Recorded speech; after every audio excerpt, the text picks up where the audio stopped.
در نگاهت نوری خورشید جلوه‌گر، از دعایت می شود هر شام سحر. دستی تو نرم است و قلبت مثل بهار. به تو مادر تلخ باشد کامی دهد.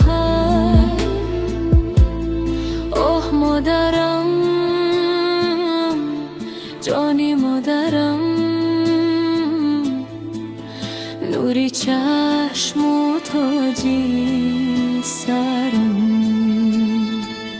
های مادری جان، جان و جانم،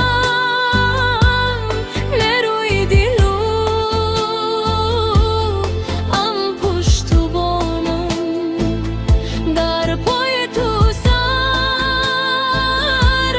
منی همیم راست. نوری دو چشمم ماهی تو بانم.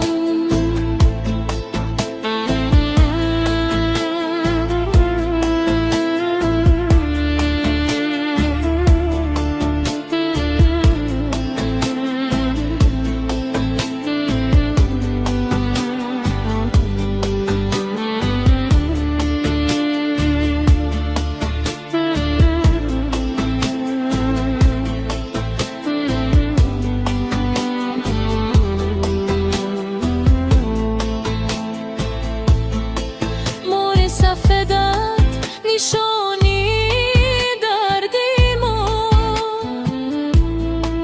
گرمی تو در هوای سردی ما.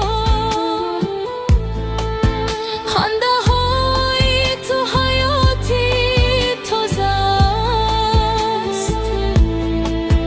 مهاری تو به حد و به اندازه است. سایبانی سر بیمانی تا بعد. بهترین تحفه زی درگاه خدا.